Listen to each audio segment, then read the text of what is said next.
Papo de Música, o podcast da revista Concerto. Com Irineu Franco Perpétuo, João Luiz Sampaio, Leonardo Martinelli e Nelson Rubens Kunze. Olá, bem-vindo, bem-vinda, bem-vindos e muito bem-vindas a Papo de Música, o seu podcast das organizações Concerto.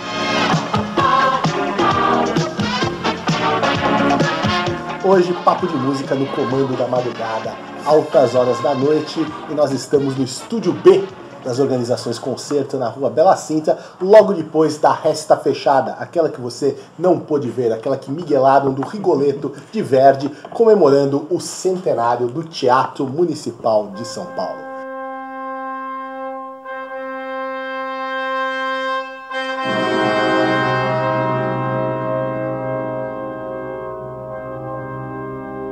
E a pergunta que não quer calar é a bola que eu chuto pra cima, porque eu não vou pôr o meu na reta logo de cara. E aí, galera, rolou ou não rolou?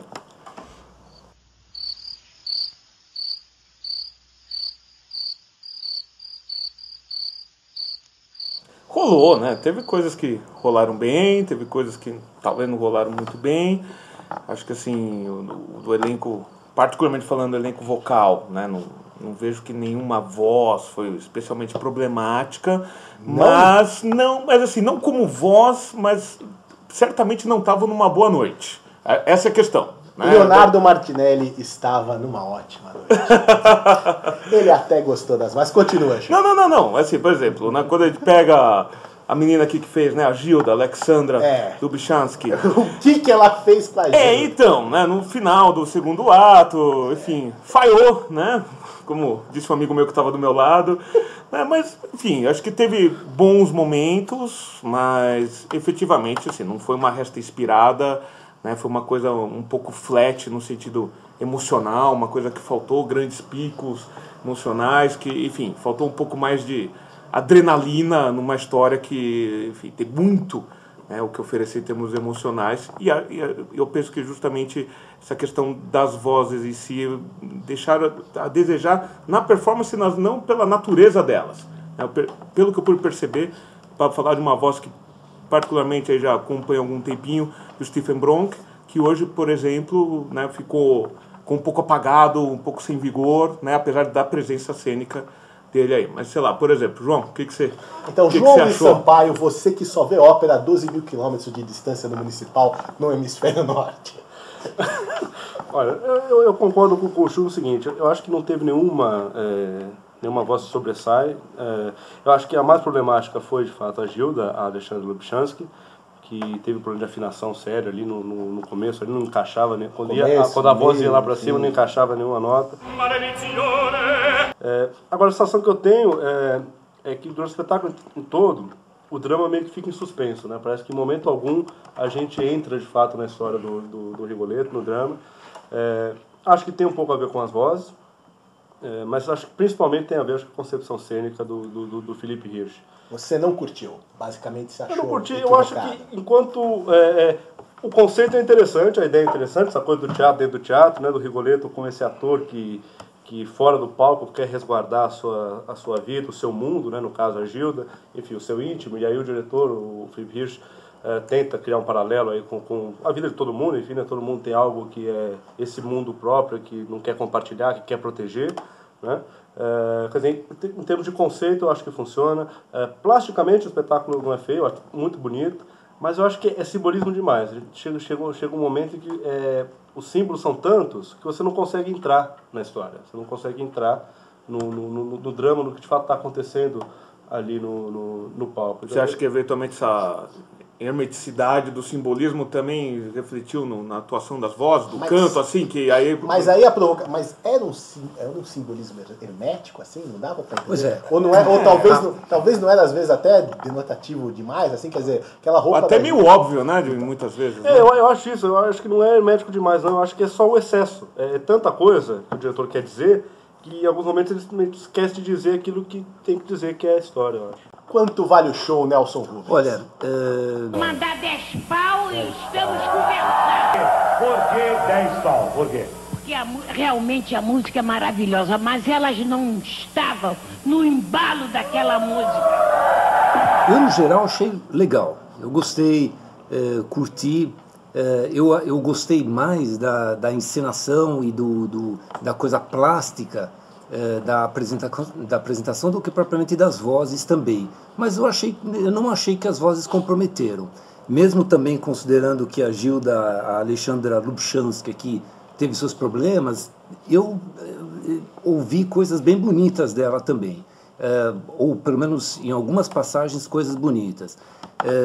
E também, por exemplo, o tenor, o Duque, teve uma atuação legal, ele tem uma boa voz. Eu acho que aí, no caso do tenor faltou um pouco de expressão, ou talvez um pouco de mais... de contraste, né? Mais contraste, mas no geral eu acho que a voz dele era quase bonita demais a hora inteira. Não, né? Faltou um pouco talvez desse matiz tímbrico, coisa desse tipo. Mas no geral eu acho que foi uma boa encenação, um bom start pro Teatro Municipal. E em termos da encenação, também gostei. Uma coisa diferente. Eu não gostei muito do Espelho d'Água lá, pra falar a verdade. Eu achei que o Espelho d'Água do terceiro ato foi um pouco... Eles faziam borbulhas de amor à luz da lua, você não gostou? Pareceu um pouco, não sei. O efeito, eu achei que não deu muito efeito. Ela batendo lá, na hora de entrar na porta, ela batendo no Espelho d'Água lá, como se tivesse... Não sei, eu achei um pouco gratuito, não precisava ter feito isso. O Felipe, anos atrás, fez isso no SESI com a Sutil, com a Avenida Drops, né? Fez chover no meio do Teatro do SESI, mas no Municipal a coisa foi no pântano mesmo, né? Foi lindo na Avenida Foi lindo, Drops, né? Mas, aliás, que é uma característica dos espetáculos teatrais do Felipe, a parte plástica sempre é muito impecável. Bonito, né? O padrão visual, assim, sempre é deslumbrante. O que, bom, eu vou muito nas coisas dele de teatro também. Então, o que sempre dá para discutir é se rola, etc., dramaturgicamente, etc., isso sempre é regular. Mas acho que a parte plástica aqui no Rigoletto, de novo, com plasticamente você olhando, que é inegável que aquilo é lindo de ver. Né? Também acho. Também. A maneira como o palco via... Então, a composição entre cenário versus luz versus figurino, isso é lindo. Se isso tem a ver com o Rigoletto, se trouxe o que a gente queria, é outra história. Porque, aliás, já vou dar minha opinião e chutar uma pergunta para vocês. A pergunta que eu vou fazer, mas eu peço para vocês deixarem falar 30 segundos, é se esse é um Rigoletto à altura dos 100 anos do Teatro Municipal de São Paulo. E era isso que eu me perguntava cada vez que eu ouvia essas vozes, das quais aparentemente só eu não gostei. A minha querida amiga Alexandra Lubchansky, da cidade mais linda do planeta, de Petersburgo, podia ter feito um pouquinho de solfejo por lá, né? Mas ela começava no dueto, começou o dueto, quando ia pro registro de cabeça, pensava, pô, aqui é Cage, porque é aleatório, né? É como se eu sou míope, eu tiro meu óculos, tento acertar, minha mira erra, né? E como disse um amigo meu, que eu não sei se eu posso falar quem é, então um músico chegou pra mim no final do segundo ato e falou, o que foi essa tentativa de Fá? Muita tentativa e muito erro, pouco acerto, quer dizer, o elenco em geral tinha um problema, acho que, não sei se vocês estão com medo da acústica do Municipal, etc. E pôr muito vibrato na voz, acho que com medo de não projetar, o que já não faz muito bem para a linha do canto. Outro problema que eu vi, especialmente no primeiro ato, é que a linha do canto era muito cortada por pausa para respirar, mesmo onde não precisa. Então no Verdi a gente quer que venha aquele legato bonito, que não vem, tudo cortado. Quer dizer, o nosso tenorzinho...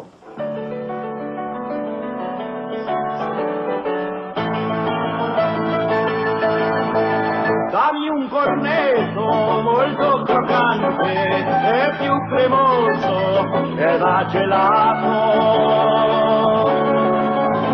Cornetto, sei propria Italia, io voglio tanto. Cornetto mio.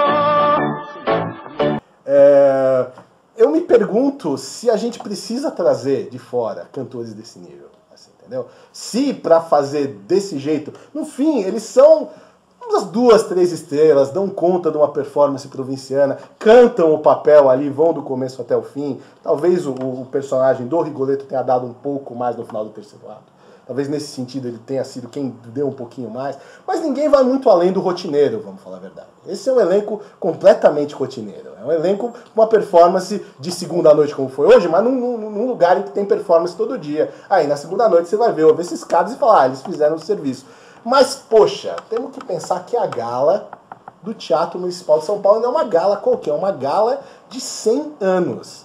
Então eu acho que esse elenco estava muito aquém do que merece o Municipal de São Paulo no seu centenário, assim, né? Sinceramente, se é para importar desse nível, eu prefiro dar chance para os nossos, que inclusive, para mim, parece que os cantores daqui, às vezes, mesmo quando tem problema técnico, chegam com mais vontade. Esse Rigoletto, para mim, pareceu, no geral, um pecado, que para mim nessa ópera é um pecado mortal, me pareceu muito frio. Uma das óperas mais dramáticas do repertório, que 70% do espetáculo está com temperatura abaixo de zero. E a orquestra, Irineu? O que você achou da orquestra? Bom, eu ouvi a orquestra uma vez esse ano com o Irgi Malat e o Sherbakov, fizeram o programa de Dvorak Tchaikovsky, gostei bastante. Depois me disseram que no Kirov deu vergonha alheia, que foi uma apresentação horrenda e horripilante, eu não vi, mas confio em quem viu. Aqui eu achei a orquestra bacana, assim. A orquestra, claro que todo mundo sempre pode melhorar e tal, mas no geral... E no equilíbrio com as vozes, ou nem chegou nisso? Olha, não achei que o Abel tapou as vozes. Na verdade, hoje também começou um novo capítulo no Municipal, que é essa questão da acústica, depois da reforma do palco, e principalmente depois que se tirou algumas paredes internas ali, dentro do palco, e tinha sempre uma grande questão aí do que ia soar esse teatro, né, agora voltando a montar ópera. Então a gente está começando a ver, ouvir um pouco dessas respostas. Então, por exemplo, né, uma coisa que é muito comum nas montagens do Hirschberg, quer dizer, né, a segunda montagem dele em ópera, né, então ele gosta de botar o pessoal para cantar no meio do palco, que nem sempre é muito grato para cantor. Acho que até dentro das condições que a concepção cênica colocou, o pessoal tendeu a se sair bem. Né? A orquestra não encobriu ninguém, acho que o Abel soube pisar o pessoal no freio, mas sem parecer que também está andando na marcha lenta, né? Então foi um bom equilíbrio. Mas algumas perguntas em relação a essa acústica virá, inclusive, com outros tipos de repertório. Né? E já veio na Menina das Nuvens, né? Eu, na verdade, não vejo muita diferença do Teatro Municipal hoje do que o Teatro Municipal era antigamente. Em termos de acústica, você sentado na sala. Vocês veem muita diferença nisso? Eu acho que na Menina das Nuvens foi muito problemática. Mais do que aqui, né? Mais do que aqui. Também achei. Agora, parece que na Menina das Nuvens também tinha gente microfonada, tinha todo uma coisa complicada ali também, de equalização de voz, enfim. Mas eu achei hoje muito menos problemático em termos acústicos para a voz do que foi na Menina das Nuvens.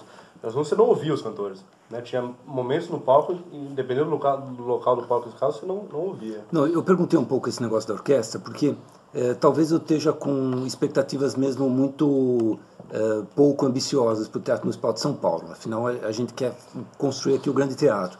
Mas assim, as coisas básicas, tenho a impressão que funcionaram, sabe? Quer dizer, você ouviu tudo, a orquestra tocou, os cantores cantaram, a encenação foi bonita, foi uma encenação moderna e tudo isso.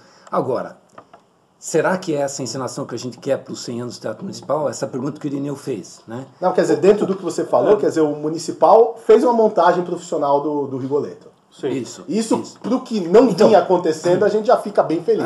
Isso que eu queria, aí que eu queria chegar. Eu acho que o que a gente precisa é começar a fazer, né?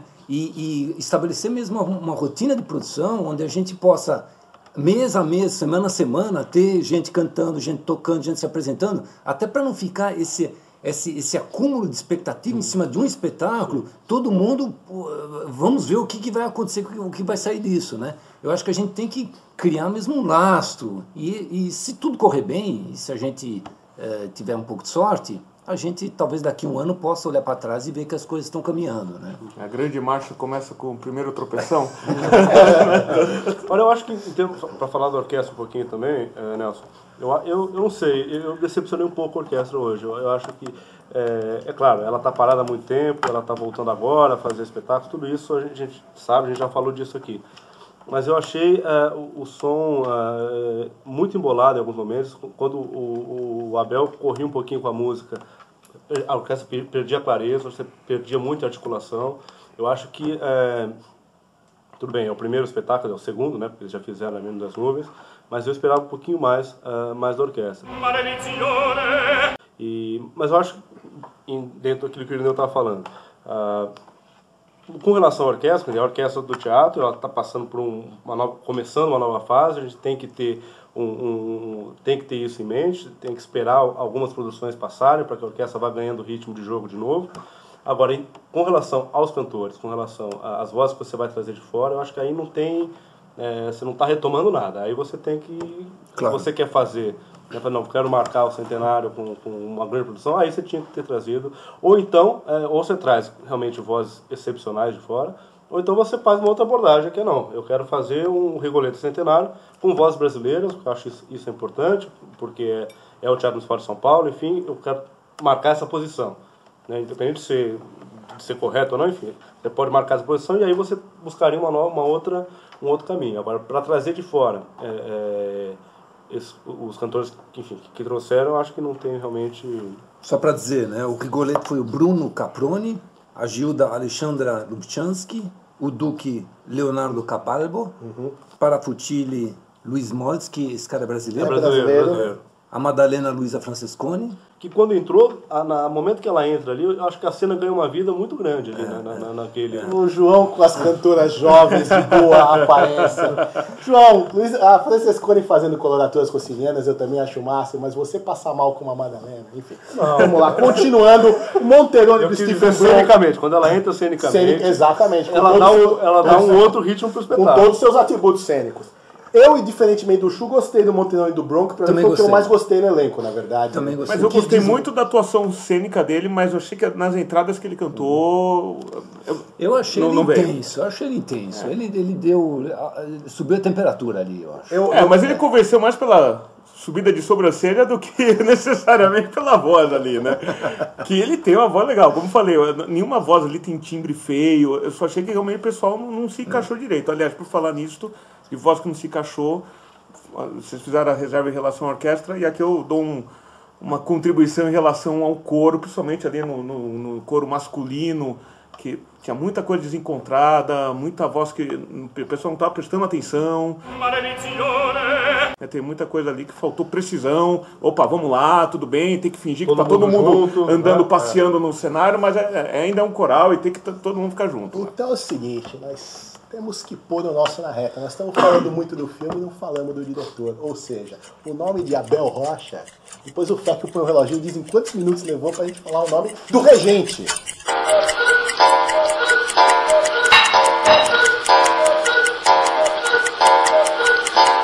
E que não é só o regente, não é um convidado que vem aí, é o chefe do barraco, né? Quer dizer, é o diretor artístico do Municipal dando a cara pra bater numa montagem de ópera pela primeira vez. Aqui a gente fez elogios e fez críticas. E o Abel tem algo a ver com os elogios, com as críticas, ou ele estava lá só chacoalhando a batuta? Quem que escolheu o elenco? Quem que é o responsável pelo convite a essas vozes? Você sabe? Essa é a pergunta que não quer. A princípio, esse Rigoletto já está previsto desde antes da gestão do Abel. Já estava previsto na gestão do Klein. Então, agora não sei se os cantores já estavam também. Não, pois é, porque quando o Abel me deu a entrevista, ele falou, putz, é que eu assumi em maio e daí já tinha que ter um elenco que tivesse disponível aqui em agosto. Então, isso feito de afogadilho para uma agenda internacional é horrível. Exatamente. Agora, é esquisito, porque esse Rigoletto está anunciado há um tempão e ninguém estava imaginando que tinha que ter cantor para cantar o Rigoletto. Assim, olha, galera, quando é ópera, costuma precisar de cantor. Você, gestor cultural dos rincões do Brasil, que acaba de abrir uma casa de ópera e pensa em fazer um título, em algum momento você vai ter que contratar um cantor. E se for internacional, precisa chamar com uma certa antecedência. Bom, mas para além da questão dos cantores, eu quero saber dele baixando a mão ali. A orquestra estava na mão do cara ou não estava na mão do cara? O Abel, esse é o repertório que ele faz bem, né? Eu sei que ele fica de vez em quando fala que faz bem ópera italiana, mas eu sei fazer bem todo o outro tipo de repertório. Mas ele tem uma naturalidade, eu achei que, né, nas coisas que funcionaram ali, principalmente em conduzir um determinado ritmo, por mais que teve problemas com cantores, eu acho que a coisa se desenvolveu num andamento interessante. O primeiro ato eu acho que é um pouco complicado, até pela dimensão dele, de uma maneira geral, não é um problema da execução musical ser arrastada, mas percebi que dentro de algumas saias justas que cantores e orquestra, no desencontro cada um colocou, e talvez tenha conseguido intermediar bem esse meio de campo ali, né? Eu particularmente gostei. Este é o Papo de Música. o podcast da revista Concerto. Quer dizer, eu sigo um pouco com essa avaliação geral. Eu em geral, gostei da ópera. Agora, gostei com uma expectativa não de ter imaginado que seria uma coisa brilhante, absolutamente fora de série, de nível internacional. Com uma expectativa de que, bom, vamos fazer uma boa ópera, então tá aí a boa ópera. Eu acho que o Abel conduziu bem, tá tudo certinho, não vi problema. Eu achei que foi fluente também. Que às vezes o problema da ópera de números é ficar muito picotado, acho que não ficou, acho que tinha fluência, unidade, e quer dizer, da orquestra pode-se fazer qualquer tipo de restrição, mas não teve nenhum tipo de desastre, muito pelo contrário. Acho que se eu fosse fazer uma avaliação do desempenho da orquestra, acho que o Abel tem a ver com isso, seria muito mais positivo do que negativo, assim. Estavam muito mais junto do que qualquer coisa, não teve problemas nos solos, etc. E não estava uma coisa mecânica, uma coisa que é importante na ópera da música, respirar. Isso estava respirando, o que para mim só piora então pro lado dos cantores, porque eles tinham uma regência singer-friendly. Às vezes o regente é muito duro ou não olha para os caras. Não, o Abel tá com a música, canta a música, tá com os caras, respira com eles, etc e tal. Dá espaço então, pra eles, né? Dá espaço, então o neguinho não tem nenhum motivo para ficar respirando a cada compasso e meio. Assim. Aliás, você tem muita sensação, o Abel dá espaço pra eles, só que eles não vão, né? Agora, já que você falou nos cantores, é só fazer uma ressalva aqui. Qual a mina bonita que você gostou dessa vez? Não, é o seguinte, o Municipal fez uma homenagem hoje a Céline Ambert, fazendo o papel da Giovanna, participando da montagem centenário, acho que é uma homenagem importante. Então, João Luiz Sampaio, a pergunta que não quer calar. Fazer Giovanna é uma exatamente. Homenagem? O Teatro Municipal, se quer homenagear a Céline Ambert, continua devendo uma homenagem a ela. É um papel muito pequeno, um papel que não tem muita expressão dentro da ópera. O diretor até tenta dar uma presença maior para ela do que a gente está acostumado a ver. Mas eu acho que a Céline merece uma homenagem maior do que isso. Eu acho que ela, de verdade, né? De verdade, eu acho que ela tem um repertório amplo, tem ideias, tenho certeza que tem milhões de ideias para fazer. Acho que se o teatro quer, de fato, homenageá-la, acho que está devendo aí. Não, se uma homenagem como Giovanna, se ela fosse uma cantora centenária que não aguenta mais exatamente, cantar, que já tivesse aposentada, que não cantasse mais. Não é agora, o caso, a gente sabe. Irineu, se o problema aí é o elenco, qual é a expectativa em relação ao elenco brasileiro? Aí, bom, Rodolfo Giuliani. Eu vou dizer vou utilizar o refrão, o mote de um famoso candidato a deputado. Pior que tá, não fica. Eu acho bem difícil os nossos, por mais presepada que façam, conseguirem cantamento. O Giuliani, ele tem a cor do barítono verdiano. O Giuliani, às vezes, o desempenho dele pode ser meio irregular, mas ele tem todas as condições para fazer um Rigoletto muito bom, assim. É o tipo de voz cheia. Eu acho que é mais voz do Rigoletto até do que o Caproni que fez hoje. Lina Mendes. Eu não ouvi. Dizem que tem futuro. João Luiz Sampaio, você que é o nosso nunca ouvi. Eu nunca ouvi Lina Mendes, não posso dizer. As referências são muito boas, mas eu realmente nunca ouvi ela cantando. E Marcos Paula, Duque de Mantua? Marcos Paulo é aquele cara que soa sua camisa, mas não costuma dar espetáculo. Assim. Eu acho que tem mais vontade do que potencial aí. Concorda, João? O Sábio Esperandil. Isso vai ficar na conta do Irineu. E o Sábio Esperandil? Sparafutiuli. Eu adoro o Sávio. Eu acho que o elenco com o Sávio sempre é primeiro elenco pra mim. Né? Eu sinto mais, pelo que eu ouvi, nada contra o Luiz Montes, estou ouvindo agora, pode ser que em outras festas ele esteja com a voz um pouco mais equilibrada, que eu achei bem desigual hoje. Né? E eu achei que, na verdade, talvez, não sei com a idade dele, se é inexperiência, tal, se é nervoso, se é... enfim. Mas eu acho o Sávio uma escolha bem mais sólida. Aqui eu cravo na boa. Muito bem. Eu estou curioso para ouvir a Edneia fazendo a Madalena. Concorrendo com a Francescone? Eu acho que sim, porque eu acho que a Edneia é outra cantora subvalorizada. Eu acho que as coisas que a gente viu dela, quando às vezes que dão a oportunidade dela fazer papel para protagonista, enfim, ela sempre surpreende, sempre tem um desempenho muito legal. Normalmente a Edneia é uma comprimária de luxo, né? Exatamente. E já que ele está falando então de cantores brasileiros colocados eventualmente aí num segundo plano, então eu faço a pergunta aí para quem quiser responder ou restar em silêncio. Afinal, que brasileiro poderia desenvolver bem um Rigoletto, uma boa Gilda, um Duque de Mantua, independente aqui do nosso elenco, entre aspas, B, dessa produção do Teatro Municipal? Quem que seria o brasileiro ideal para um Rigoletto, Irineu? Bom, o Rodolfo é uma boa escolha, talvez o Rodrigo Esteves. Não penso muito, não sei se tem mais que eu pensaria nesse exato instante. O nosso grande barítono internacional, Paulo Schott, é leve para isso. É leve. Gilda? Edna. Para mim, Edna de Oliveira. Duque de Mantua? Tenores sempre são um problema. Essa é uma pergunta muito boa. Eu não cravaria um Duque de Mantua assim.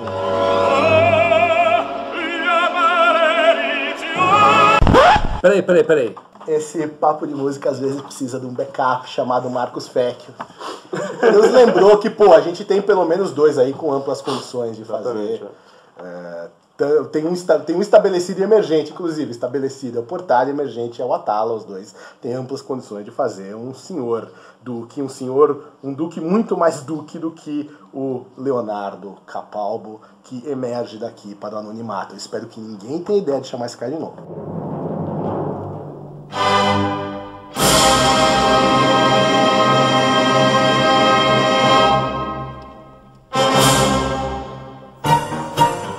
Papo de Música, o podcast da revista Concerto. Com Irineu Franco Perpétuo, João Luiz Sampaio, Leonardo Martinelli e Nelson Rubens Kunze. Produção e edição, Marcos Fecchio. Realização, Revista Concerto, Clássicos Editorial.